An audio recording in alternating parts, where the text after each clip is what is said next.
SheBoss. I'm Gracie Muncher, and as you can see, we're kind of starting some things off different today. I'm here with CEO Karen Mockensturm of Fantasy Playhouse Children's Theater and Academy. Karen, I'm so excited to speak with you today and to start off with this. I've had the pleasure of getting to know Karen over the past year, and I just can't wait to find out more about you, your involvement in fantasy, and your leadership styles, and so excited. So I'm going to let you, start it off. Tell me something about your background. Where are you from? Oh, Gracie, that's great. Thank you for being here, and thank you for all the support that you and Megan and the entire team give to us. We're really grateful for it. I started here. I never thought I'd be back in Alabama. Yeah. I moved here in 2002. Went to work with the transportation industry and retail, got to know a lot of local businesses, had the privilege of working as a move coordinator for Armstrong Relocation, got to move all of the folks in with Hudson Alpha from across the country, and got to really love Huntsville. And then in 2012, the job as the executive director at Fantasy Playhouse became open, and I took a risk. And I've been here ever since, so it's been about 11 years. I've had a real honor to be able to take what was a legacy organization and kind of move it into sustainability. So it's been a lot of fun, and it's been an incredible honor. And I was the first full-time employee, the second executive director, and since then we just hired our ninth full-time person. We've been growing like gangbusters because the area is growing, and I am thrilled. It's been a lot of fun, and an incredible honor. I love Huntsville. It's great. The culture, the community, the people you meet here is fantastic. But I'm curious, tell us a little bit how you got involved in arts in the first place in your childhood. Gosh. Okay. Well, this is appropriate because at Fantasy, we start classes at 3 and go all the way up through adult. And the same thing happened for me. I had just moved to South Florida. I was 13 years old, and unfortunately I moved to South Florida, and then my parents got a divorce. So my mom was really looking for a place for me to fit in, and there was a community theater for youth called the Plantation Players. And so I walked in the first meeting, and I literally was there until I graduated high school. So it was a place I found my voice. I found the ability to kind of meet my people, and it was a great place for me to discover not only who I was as a teenager and people that I felt very comfortable with, that I got to work collaboratively with, but it also unintentionally ended up being my vocation as well. So that was a great place. And then I ended up going to Northwestern University my junior year of high school to check it out, and then ended up going on a theater scholarship to the University of Florida after I graduated from high school. And I was the first person in my family to graduate from college. Wow. So it was very exciting. After that, I got my union card while I was still at the University of Florida at the Hippodrome State Theater in Florida, and that's the Actors Union for stage. And ever since then, I luckily had a really fortunate career where I was paying the bills as a working artist and an arts administrator, and I got to see lots of parts of the world doing it as well. So it's a real honor, and so that is what's fun about me remembering how I found my place as a young artist, as a teenager with a group of community theater folks. That's been really rewarding to watch that happen at Fantasy Playhouse, and that's what Fantasy's been doing for decades, and to watch that continue to grow is exciting. Oh, that's awesome. I feel like some of the things that you experienced as a kid, you now see others experience on the other side of it. Exactly. Do you have any specific stories of kids and the growth that you've seen? Oh my gosh. I think one of the most rewarding things that I get to see is, I'll give you an example. Kaylee Burkhart is here now. She is our Associate Director of Education.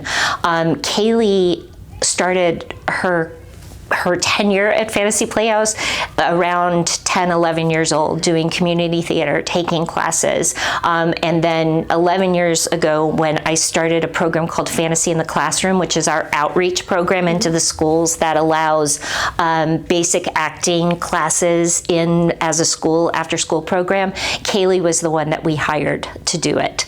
And so then she became like our third full-time employee. And so watching that kind of trajectory trajectory. And now her 3-year-old son started classes with us this summer. That's incredibly rewarding. But there's so many other opportunities. I'm thinking of Max Foreman right now, who is going into his senior year of high school. He is an amazing tenor baritone, just beautiful voice, and watching him grow up, you know, in the last 10 years, not only as a singer, as an actor, but also he was introduced to sound design last year through our tech lab and through the main stage programming, and so he's got an affinity for that, and that can be a career path.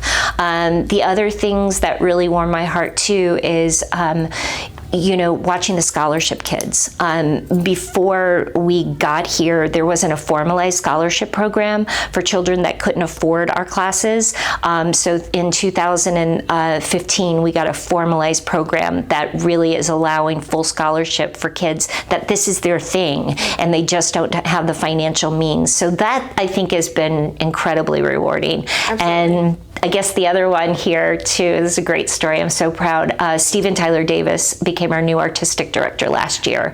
And I met Steven through Facebook. After I was hired, he reached out to me. At that point, he was at Alabama studying, but got to really create a virtual relationship with him.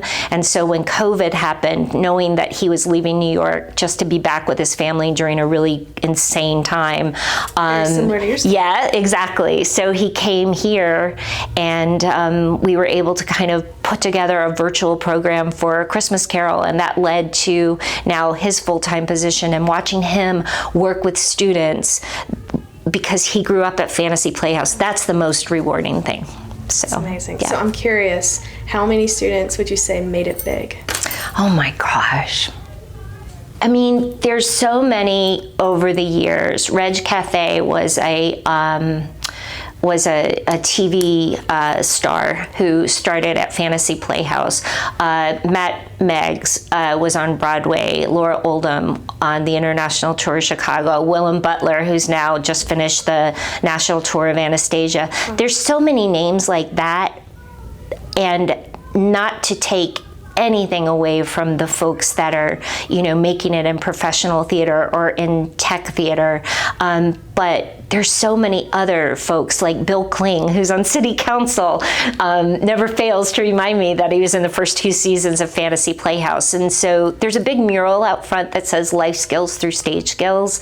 And so we like to say, not every kid's gonna be a Broadway star, but if I had to put a percentage, let's say 1%. You know, because it takes a lot of hard work, a lot of luck, and just being in the right place at the right time. But I think the success is having a life success. So the skills that they learn here, no matter what they do in their lifetime, will serve them well. So yeah, that's what's important. So with City Councilman Bill Kling, obviously he went on and pursued other areas than necessarily theater, but he took the skills that he learned here and used that in other areas. Absolutely. So tell me about how leadership skills can be developed in Fantasy Playhouse. Oh gosh, we always say that, you know, when we meet, we have staff meetings, and it's been a constant call to arm, reminding folks that you're in a leadership position no matter what your position at Fantasy is. You're leading children, you're developing minds, you're setting an example, you're exhibiting our values. But leadership in kids, to me, and in adults, is all about empowerment. You know, you want to empower folks with the skills that they need. So for example, a 3-year-old comes into class, their leadership skills start in this little classroom. Do you know what I mean? When they're up on stage, just introducing themselves to their family, they're demonstrating leadership skills, demonstrating, you know, lead by example. I think that's the most important thing. Not so much, leadership isn't about a position, it's about how you approach life. To me, it's about approaching life with a sense of gratitude, with a sense of curiosity, and a sense of humility that says, you go first. And that, to me, is the most important thing. And so kids pick up on that when they take turns in a circle, when they take turns making a suggestion for a game, when they take turns being the first person in line to step on stage. Those are leadership skills. And then when they advance, theater is a collaborative art, whether it's technical theater or performing arts. Everything has to work together. It's just like us setting this up today. All aspects are working together for the greater good of getting Flourish's message out there, right? So when you've got students that are involved in theater, everybody's got a certain job, but no job is more important than the other job. When you go into the room, a director knows more about the play than you ever will when you first walk into the room. But there becomes, through the rehearsal process or through the class process, there becomes a transfer of knowledge, and that is leadership. We've really gone through, we've used the last couple of years during COVID, so many things got worked off kilter, but it did allow us a time to kind of really look at our practices. How inclusive are we being? Are we being welcoming? Do we think we're just being welcoming? Are we getting our service? Are we able to attract audiences that maybe feel inadvertently that they don't belong at Fantasy? So we've done a lot of hard work organizationally on core values, kindness, inclusion, welcoming, and empowering.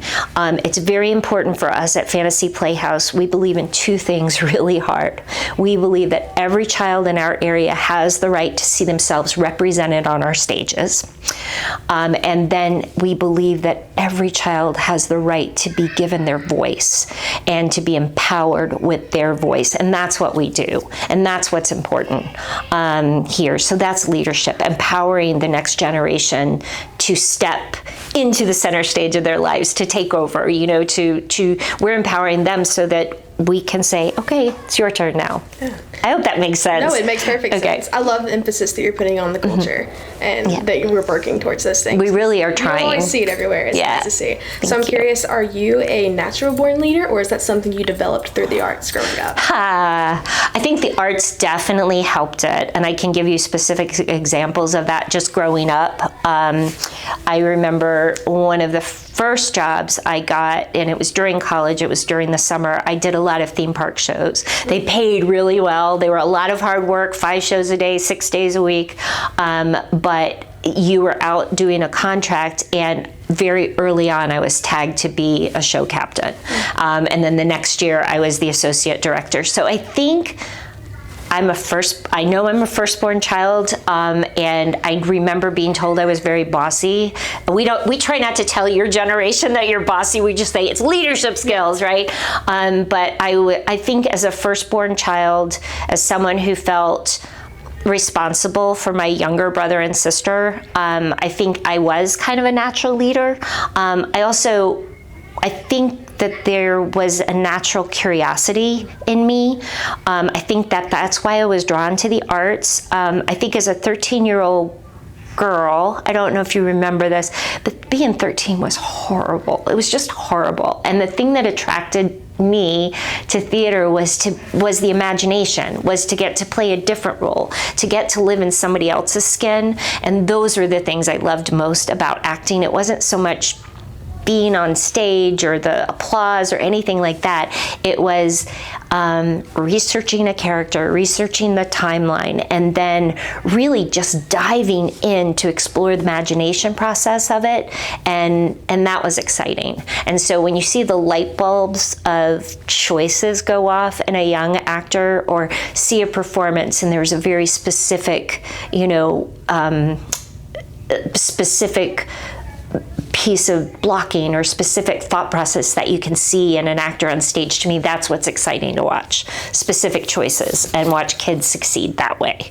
So I don't even remember if I answered your question. No, I think you did, about being a natural born leader. Okay, yeah. So yeah, that was it. So about that live success that some of these students are having here, I read some stats about the impact that the arts can have on students. And I just want to read some of them off.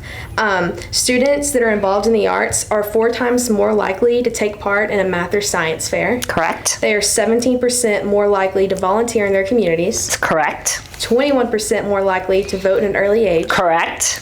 22% more likely to graduate. And specifically, the dropout rate for socioeconomically challenged students drops from 22% to 4%. Correct. That's the key data point. And we are a region and a culture that loves data points here in this area. And the reason that last number is so important is that's why we provide the accessibility that we do. That's why we're trying to reach communities that in the past may have not had the opportunity to have an arts education background. I'll give you, and it hits home for us because here at where we are right now, in the Holiday kind of Hillendale neighborhoods, our new buildings in Terry Heights, which is just like a half a mile down the road, and these are our areas where our scholarship families are coming from.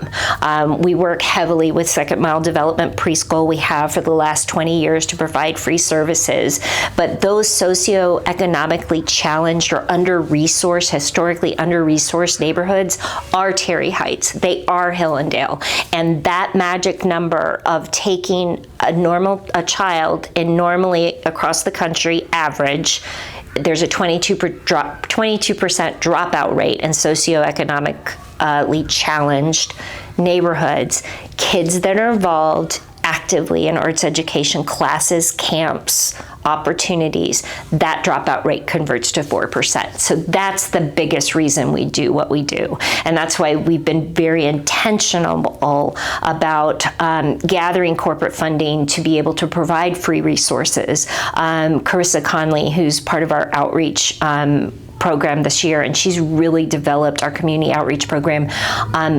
She has seen 209 students this year, and I would say 90% of those students are free access.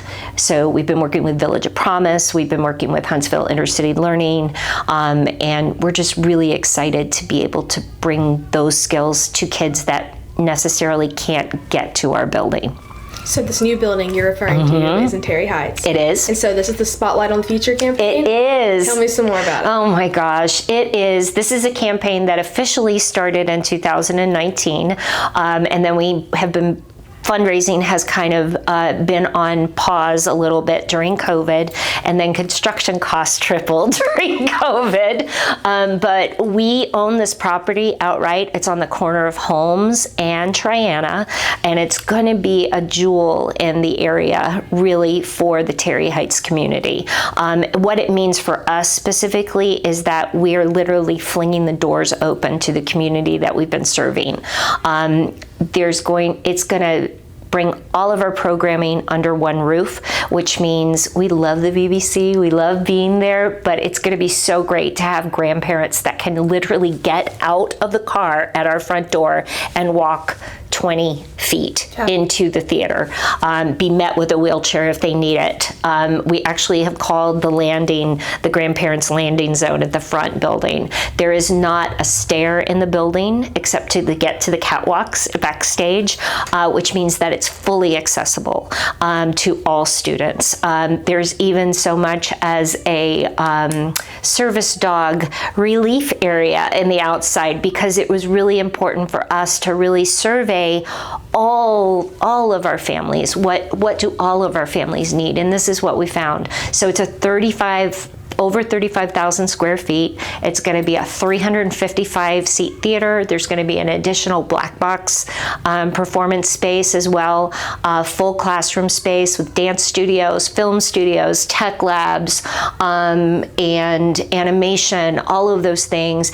And what's really important for us, a designated preschool area. Right now, there's such a demand for preschool curriculum to get kids ready for kindergarten and to make sure that they ultimately then are hitting their numeracy and their reading guidelines by 3rd grade, because if we don't catch the kids by 3rd grade, they never really catch up. And so theater arts are definitely a part of that, as our responsibility to the community is, yes, we're doing play acting and we're doing imagination and body and moving, but everything we do goes back to academic success, whether it's reading context, vocabulary, empathy. Theater teaches empathy better than anything else, because you start to understand someone else's feelings. And that happens just when you're watching a show on stage. So this building is really, really important. And then just the fact that it's going to be right in the middle of Terry Heights. It's right across the street from the Second Mile offices. And it really is going to be a special place for community gathering, all of those things. So. A consistent theme that I'm seeing you're passionate about, and something that fantasy also pursues, is inclusivity. And I know you do some sensory-friendly performances. We do. What are you going to offer at this new building, this facility? So what we've learned too, and we've kind of been dabbling in this over the last couple of years, this is a real heart button issue for Stephen Tyler Davis, who's our artistic director, as well as Taylor Bogan, who's our new education director, and the entire team. It's really, really important for us to bring theater to new audiences. So in 2022, we did a performance of Alice in Wonderland, which was this beautiful show that was directed by Jacinda Swinehart and Kaylee Burkhart, and it was a beautiful show, and it was the first time we ever delved into shadow signing. So every character on stage had a counterpart that was signing their role as well. So Alice was playing Alice, but she had a signer that was playing Alice as well behind her. So through that, we introduced 88 families of deaf and hard of hearing family members. They came to see the show for the first time. They came to live theater for the first time. So that's what inclusion is about, and accessibility is all about for us. So in the new building, it actually is going to be able to support all of those things. We'll have the projector that can put up the subtitles while we're doing it.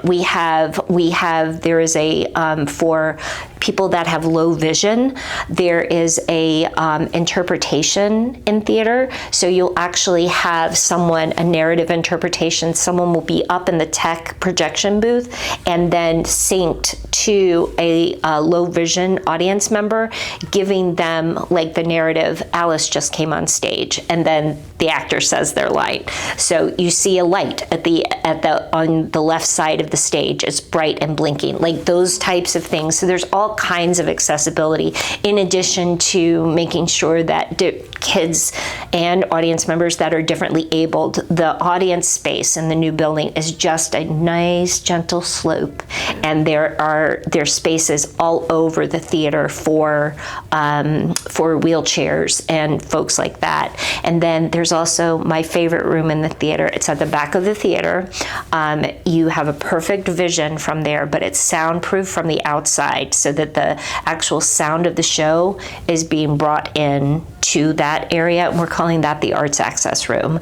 And the reason that's there is for nursing moms, is for crying babies. Our job, the thing that we serve Huntsville the best with, is as a gateway to theater. The biggest indicator as to whether somebody's going to buy a professional ticket, go to the ballet, buy a concert ticket, become a member of the museum, is whether or not they were exposed to the arts as a child. And that supersedes education. It supersedes their income level. It's just about that. So fantasy has served Huntsville well and helped build the cultural landscape by providing opportunities for children to be exposed to the arts.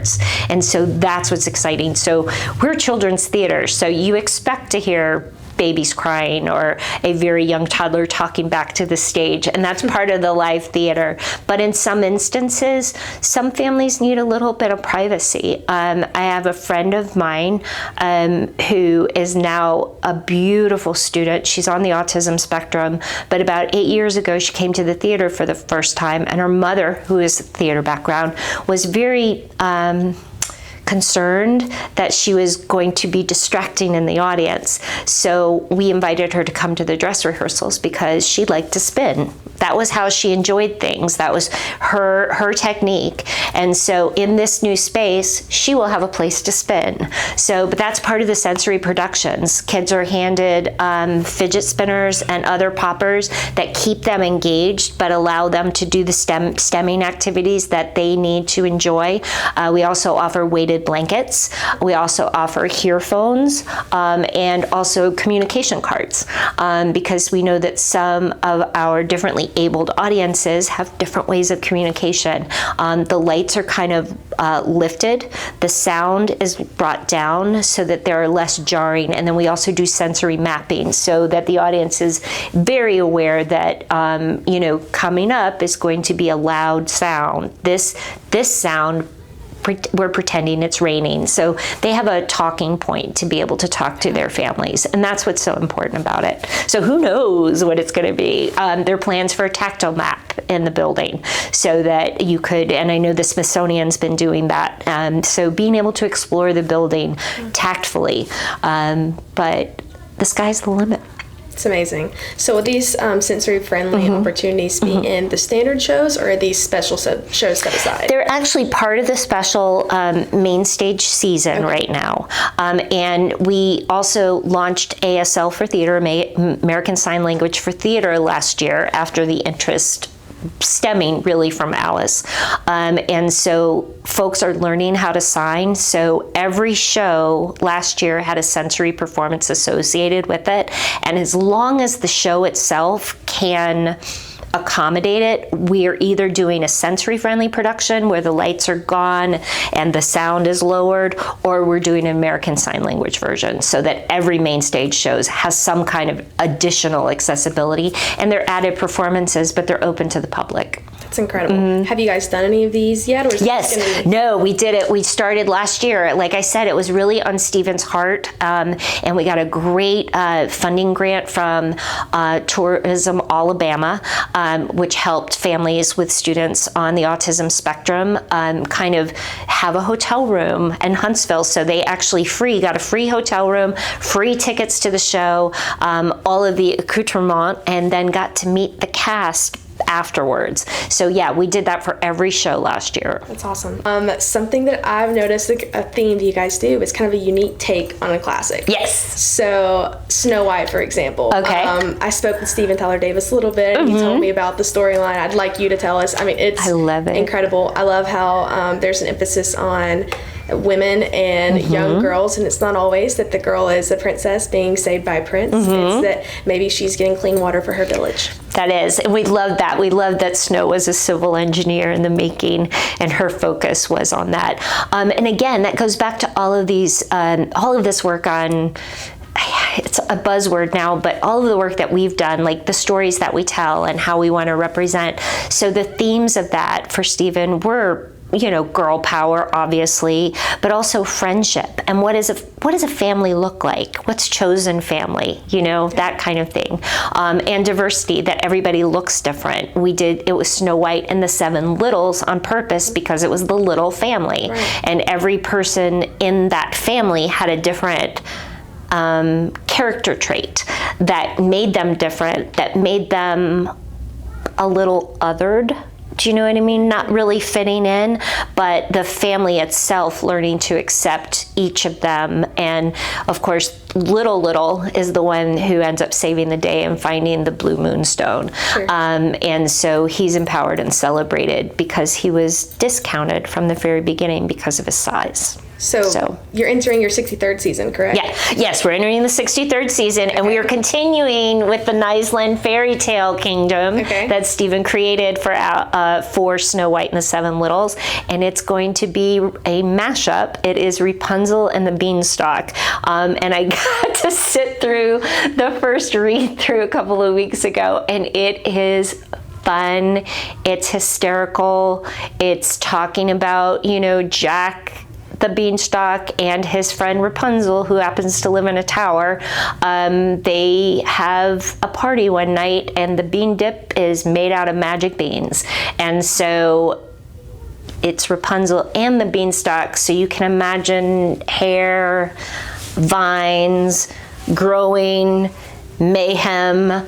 Yes, So it's all of those things. I bet that set's going to be incredible. I think it's going to be incredible. It's definitely magical. I mean, the work with the lighting and the puppets and the puppetry that we kind of use to and music and sound design, Steven's so gifted at. And so that'll be fun. And then the first show of the season, that is in February. The first show of the season is also a brand new Alabama kind of first. And we are working with Ethan Mitchell and his brother Josh, who's a playwright, and we are kind of relaunching their version of Jungle Book. And actually Ethan we've assembled a puppetry cohort right now. So they have already started making the puppets, but it is going to be Baloo as a puppet, Mowgli's not, but we're also just, kind of getting all of that. So there's that magic. And again, stories of family, stories of othering, stories of what does it feel like to be alone? Yeah. What does it feel like when you have to go find your family or find your people?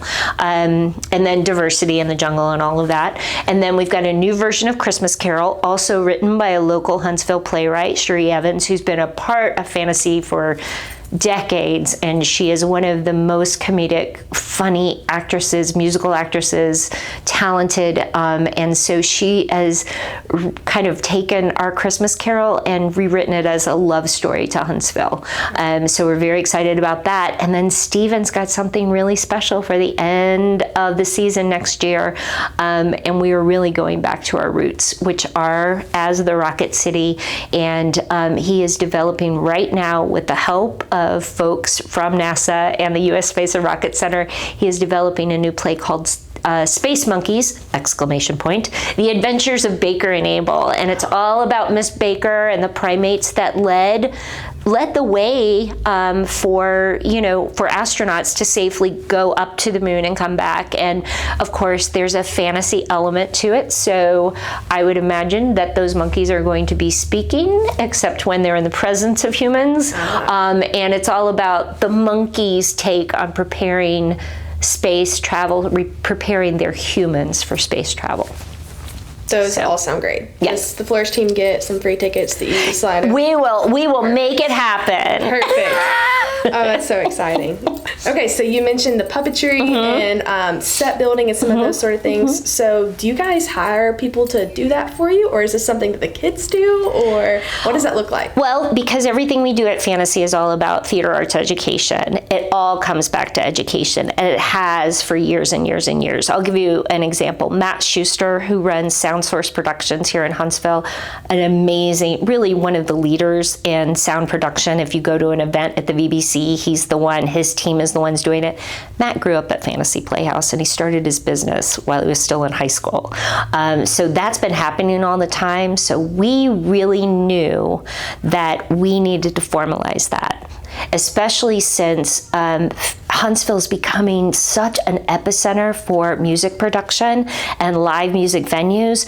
So STEAM or STEM, all of this sound engineering, sound design, set design, lighting design, animation, stage management, puppetry, even down to costume, all of that is based in technical theater education. So we're really creating the next generation of techies that are working at the VBC. They're working at the VBC now. They're working at Orion now. And so our job, what we really wanted to do, and we've been able to launch it this year with the help of some incredible, generous corporate sponsors, we were able to outfit what we're calling our mini STEAM Technical Theater Learning Lab in the back. That is planned on a scale that's probably 3 times the size in the new building, but the board really wanted us to go ahead and launch those classes this year, and we have. So that's what's happening right now. And as kids are being exposed, and we're mainly talking about middle school into high school, our job is to really expose them to this and then give them the experience on stage, working in the classroom, supporting the technical theater showcases. We started a summer technical theater cohort, which is happening right now, and their job, these kids are being assigned to costume positions, stage management positions, lighting, board, tech crew running, and they are supporting Mary Poppins Jr. over at summer camp right now. So that's happening, and we're continuing to do that. So in the fall, we're going to be doing another technical theater cohort that will be sponsoring our, not sponsoring, but supporting our Nemo, Finding Nemo Jr., which is the musical theater showcase in the fall. We'll also have a stage management cohort, costume design cohort, and we're also going to be offering a stage makeup class at the end of the day. So it's all about, as they're exposed to this, then they can go ahead and work with direct mentorship on the main stage as well. So these kids are really getting heavy duty exposure. I mentioned Max learning what he learned in a sound design class, and then moving over to support Snow White and the Seven Littles. So the same thing is going to happen this way. But we're really excited because it is hands-on learning. And I've actually had folks from Toyota remind me that, like, set design, learning how to build a set on Google SketchUp is pre-advanced manufacturing. So we're not saying every child you're locking into a theater career, but it's exposing them to the possibility of other careers, whether it's manufacturing, computer science, programming, coding, all of those things. It's all come back to be part of the theatrical experience as well. Yeah, and in STEM-focused Huntsville, that hits the target. It does. It hits a target. And it's also, we've been missing out because there are a large number of kids where theater still is their spot, but they don't necessarily want to be on stage. You know what I mean? One of the ways I think that what's exciting about the new building is you'll have, say you've got 2 7-year-olds that come in. They're twins. The young boy his name is Steven, and he's very much a performing artist. He loves singing and dancing. He does choir. He does all of those things. So he's coming in for Lion King week at Fantasy Playhouse. So he knows he's going to spend most of his time in the dance studio, the music studio, and in his acting classes learning what he's going to be presenting.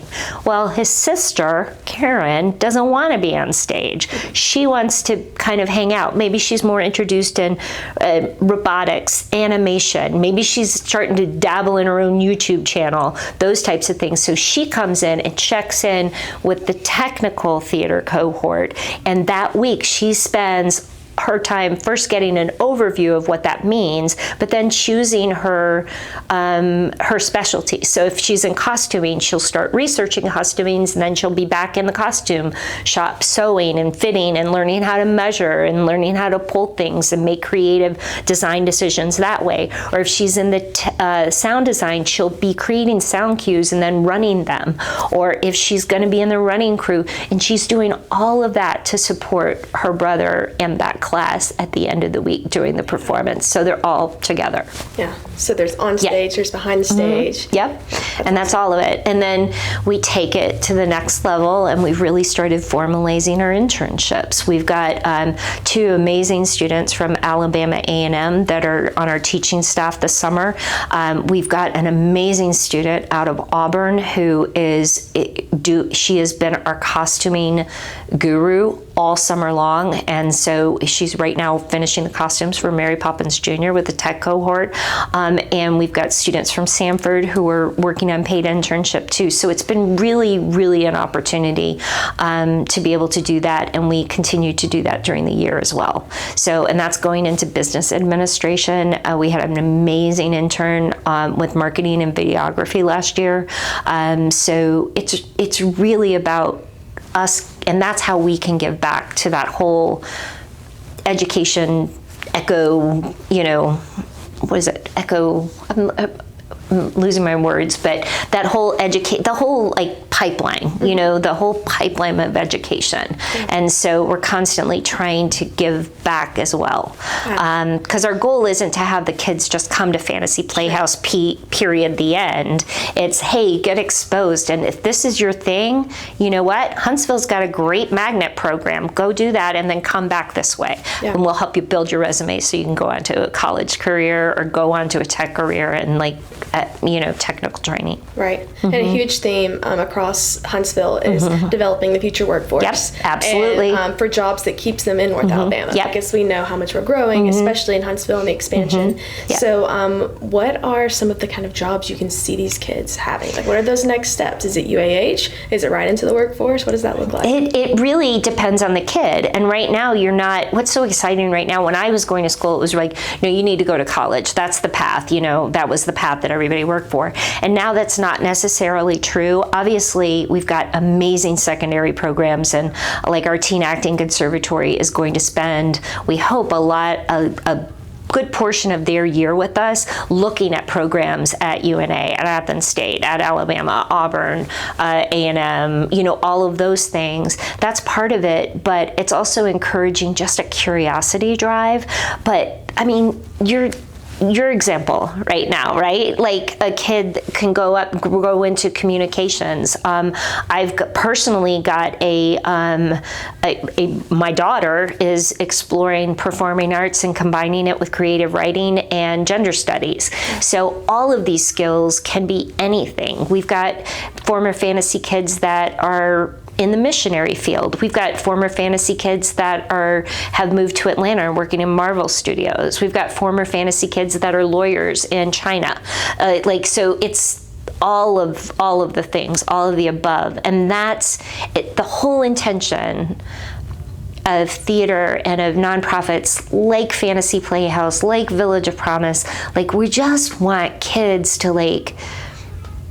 imagine a different future. Imagine an inspired future. One of the facts, I went in to meet with the executive director of Lincoln Ministries very early when I came here to Fantasy Playhouse, and he told me that there were kids that we were working with over at Lincoln Ministry that didn't realize that we had an airport. Kids that drove by the rocket and said, "What's that?" So that's where inclusion and equity comes from. It's just, we grew up in the South, and I don't know if you want to include this or not, but just by fact that we were founded in 1961 by white folks, do you know what I mean? It wasn't that we ever set out to be exclusive or closed off. It was a byproduct of the social times. And that's why it's so important on another level for us to tell the stories of the past. That's why we do the touring shows, to kind of create hard conversations, so that there's a safe place to ask about the subject matter that we're teaching in touring shows, or that kids are being exposed to on a daily basis. Bullying's a big deal, right? So if you do a live theater piece where kids see someone being bullied, it opens a way to that's a conversation that they can have then. Yeah. Some of the shows, like Snow White, some of these other maybe a little bit more fictional, but you also have things like Freedom Riders. Right. And so are those touring to schools? Those are touring to schools, and the real primary reason was to really support Alabama core standards in history, in English language arts, even in nutrition and health, which is the case with Nick Nutrition and his dog Fiber, which uses a puppet and musical theater to teach healthy living and healthy choices. But yeah, that's why we started that in the school. And also, just being in a place where we're not able to have our own theater right now, we're very limited on dates that we get at the VBC Playhouse, because we have to share the space with the rest of Huntsville, which is awesome, but it puts its own limits up. So we started the in-school touring shows. We were turning away kids that couldn't get tickets to the matinees. So we started the in-school touring shows as a way to let's overcome the field trip barrier, right? Let's bring the shows right in. And then adding that with age-appropriate studying. So we've got Freedom Writers, which obviously deals with, in an age-appropriate way for 6th to 12th graders, Alabama civil rights, federal civil rights history, and some of it's not easy to talk about, but especially down here, the rich talkback that happens after this 35-minute show between not only students and actors on stage, but administrators who have in many cases went through the actual history, and giving them a platform to tell their students about what they experienced. And of course, the Huntsville experience was very different in Huntsville than it was in Selma, than it was in Montgomery and Birmingham, but it was all still part of it. And then the second show that we've got, which we wrote with the help of the Porch Band of Creek Indians out of Atmore, is called Porch Creek Courage, and it centers on a young middle school student of Porch descent who's challenged to present kind of a reactionary report to a Thanksgiving report that's done by a classmate. She doesn't want to do it. She doesn't feel equipped to do it, but she's visited by the spirit of Beloved, the beloved woman, the matriarch in Porch ancestry. She's visited by her spirit. She's told a folk tale, and she's told 3 true stories about the Porch's fight for for federal recognition, and their history, and all the values that the Porch have about education and family and diversity and all of those things. And so Leanne, actually, of course, at the end, she learns all these lessons, and she presents a great thing, and she makes friends with one of the kids that bullied her, and conquers the other one, and and so the kids get to talk about that as well. And then Nick Nutrition, which is geared toward little kids, using that great puppet and music and dance to talk about things like chickpeas. I mean, where else are you going to find a dancing chickpea on stage? So, singing with the dog puppet. But there you go. That's what we do. But we wrote that with the food bank, so we were really teaching kids, real skills. Yeah. So, and that's what's exciting. So there's so much. Yeah, there is so much. It's something great. I think it's incredible, very admirable of you guys. Mm-hmm. It's not just that y'all are impacting the lives of students who are at Fantasy Playhouse. Mm-hmm. You're starting these important conversations for, like you said, the administrators, the parents. And that's what good art does. Yeah, it does. It makes you think. To see it. Yeah. Thanks, Gracie, for recognizing that. I appreciate it. So, I gotta tell you, I would love to try on some costumes. Awesome. I would love to take a tour of it. Okay. And if you're up for it, maybe I am. A little Broadway trivia game. All right. We're gonna play that in the costume vault? Let's do it. All right, let's do it. Maybe I'll remember things. I'll remember that. Okay.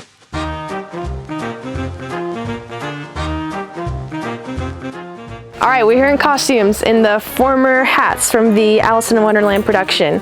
And we're gonna do some Broadway trivia with Karen, and I'm gonna refrain from singing. I'm sure you don't want that. So we're gonna speak the lyrics when they come along. Are you ready? As ready as I'll ever be. All right. In which Broadway musical does Jack sing, "There are giants in the sky"? Into the Woods. Correct. Yay, ding, ding, ding. All right, number 2. What is the highest grossing Broadway show of all time? Oh my gosh. Would you like a multiple choice? No, because I'm going to guess this because I lived in New York when Lion King opened, and it was the first show on Broadway that charged $100 or more for a ticket. And it's been around for say almost 30 years. Okay. So I'm gonna say Lion King. Great! Ding, ding, ding, ding! Yeah. Jazz hands. Okay. Ding, ding, ding, ding. All right. What was Disney's first Broadway musical? Oh my gosh. Multiple choices available. You can phone a friend. I mean, was it Lion King?